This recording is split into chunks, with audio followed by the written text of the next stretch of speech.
Distressed property in the Angora neighborhood of southwest Philadelphia. The visit to the distressed house started out pretty ordinarily, but a few minutes in, just as one of the investors was about to walk up the staircase leading to the second floor, they noticed something extremely disturbing. Look at this rock track right here. Look, The wire, Look. right, that goes up look at the to nail a over knife there. system. Oh my god. Dude, that kill There. somebody, Look bro. what is there, the knife. Right see there, this? right there. You see the wire? You don't see the knife up there? Right here. You see this wire going over here? It's going right through your heart. It's on a crutch with a knife. How'd you catch that? Based on what the investors are saying, there appears to be some sort of booby trap system built into the staircase. Had any of them followed through with walking up the staircase, a seemingly innocent house walkthrough could have turned bad very quickly.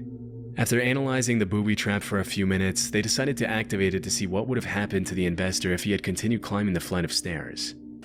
Alright, here, you got it? Yeah. You send this. Look at where you tripping. Stop at the Yeah. bottom of the step. You think? Yeah. What is it? At the step. Oh! Look at that. Yo, that straight up killed you right in the head. Look at it. Yo, that's right. No. Hold on. You need to stop more. You need to step over. Yo, that would have got you right in your neck. Oh my God! Right in his head. No, my heart. Yo, you gotta send head. this video. Disturbingly, the knife comes down right at the level of the investor's neck as soon as the wire is activated. It's hard to imagine what kind of psychopath would booby trap a house like that, knowing that whoever walked up that flight of stairs probably wouldn't live to tell the tale. Even though the trap was built in a very do-it-yourself kind of way with a rusted knife, some duct tape, some wire, and a crutch, the speed at which the knife was designed to come down right at neck level obviously means that whoever built it wasn't playing around and meant to do some serious damage. In the interview with NBC, the investor who recorded the whole thing mentioned that he was used to finding some pretty strange things in the distressed houses he often renovates. But even though he was no stranger to abandoned dogs, homeless people squatting, and drug houses with bags and scales, he had never been this close to losing his life, much less to a booby-trapped house. Shockingly, even after what happened, the investor still went on to explore the rest of the house, buy it, and renovate it. Fortunately, they didn't run into any more traps along the way.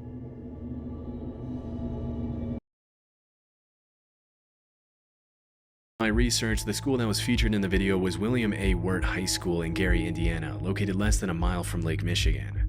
Even though the abandoned building is in absolutely terrible condition in the footage, it's still clear that back in the day it was probably a nice school. Out of the entire school, the auditorium seems to be in the best condition, with the bright red seats serving as a nostalgic reminder of what the school used to look like before it was closed. As the teens are walking through the aisles, they catch a glimpse of a man holding a metal pipe staring them down near the auditorium entrance. Looks like some kids got in here and were throwing some stuff from the balcony area. Oh, hey, what's up, man?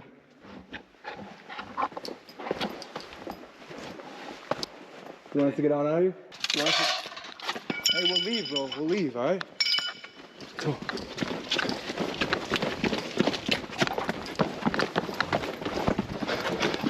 Let's go. Just get out of any door. This door right here. You sure? Let's go. Yo, let's go. The man with the pipe started chasing them out of the building, but stopped when they got outside. It's pretty disturbing how the guy never even speaks to the teenagers. He just starts chasing them with a metal pipe that he probably planned to use as a makeshift weapon. When this kind of stuff happens, you really have to put yourself in the shoes of everyone involved. I mean, the guy who chased them out, like usual, was probably a homeless guy who had been squatting at the school for a while.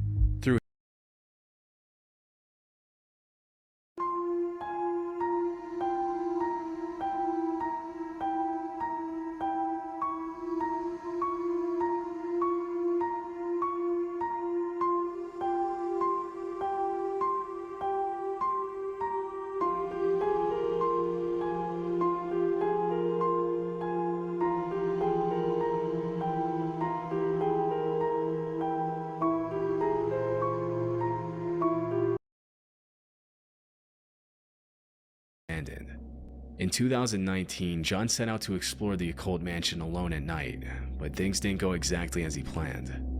In comparison to other abandoned buildings, the mansion seems to be in relatively good shape, except for the garage, which has clearly seen better days.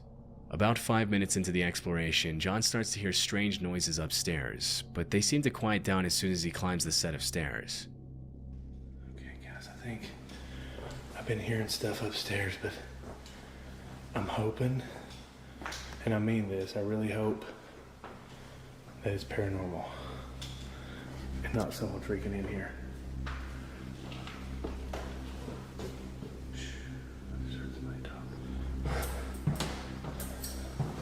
My keys are making noises. Freaking somebody down there, dude. Come on, quit messing with me. I'm just trying to freaking, I'll leave. There's somebody else in here. Now that I've got myself in a bad situation. Oh, jeez.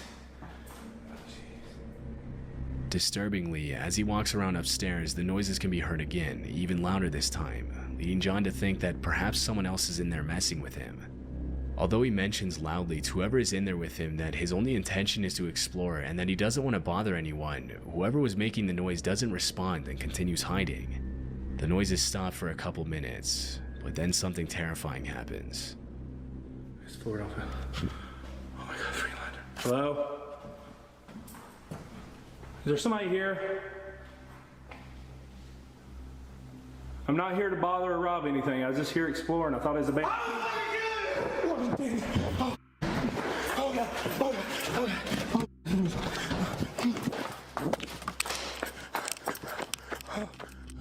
Disturbingly, a man's voice can be heard screaming, "I'm gonna kill you," and before catching a glimpse of who it is, John runs out of the mansion immediately and doesn't look back until he's a safe distance away from the building. It's unknown who was in the house or how long they had been watching him, or even if they had bad intentions or were just messing with him. According to several viewers, it's very unlikely that the other person in the house was another explorer. In the urban exploration community, people usually help each other out, and there's a sort of code that every explorer sticks to in order to help keep creepy locations as safe to visit as possible. If the other person in the house was another explorer, making noises in an abandoned house and screaming, "I'm going to kill you," would obviously be very out of the ordinary. That leaves the question of who could have screamed at John. It's more than likely that it was just a homeless person who didn't want any visitors, but because John ran out before he could see anyone, this much will probably remain unknown forever.